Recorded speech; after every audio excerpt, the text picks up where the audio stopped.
knock into the room. I'm gonna introduce myself. My name is Justin. I'm gonna be your RN for today. Can you just tell me your name and date of birth? Nicholas Koboleski, February 18th, 1985. I'm gonna verify on your wristband, and I'm gonna explain the procedure. We're gonna be doing a postpartum assessment today. Do you have any questions before we start? No. Okay. I'm gonna provide privacy and wash my hands. First, I'm gonna grab the patient's birth history and their vitals. And then first I'm going to assess their breasts. So if the patient is breastfeeding, you want to check for any trauma on the nipples and areola. And then if the patient is bottle feeding, you want to check for any sort of engorgement or mastitis. And then for the uterus, you're going to take your non-dominant hand, put it at the pubic bone, and then your dominant hand, palm to the side. You're just going to push down at the umbilicus.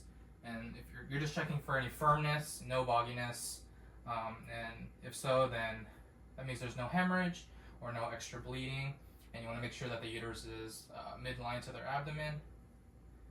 And then I'm going to ask the patient, have you seen any changes in your bladder? No. No. Any pain when you pee? No. Any changes in the amount that you pee? No. Okay. And have you had a bowel movement since you were admitted? Yes. Okay, good. And then I'm going to check for leukemia, which is vaginal discharge. And there's 3 stages. There's rubra, serosa, and alba. And then depending on the different phases is determined by how long postpartum the patient is. And then I'm going to check for lacerations of the perineum. And I'm going to do this by assessing Rita. So any redness, edema, ecchymosis, drainage, and approximation. And then I'm going to check for blood clots, usually in the lower extremities. And I can do this by palpating or feeling around the skin, see if it's hot or if it's tender, or if the patient's feeling any pain, or you can notice any redness as well.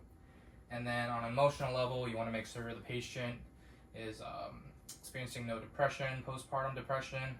So you want to watch out for signs for that.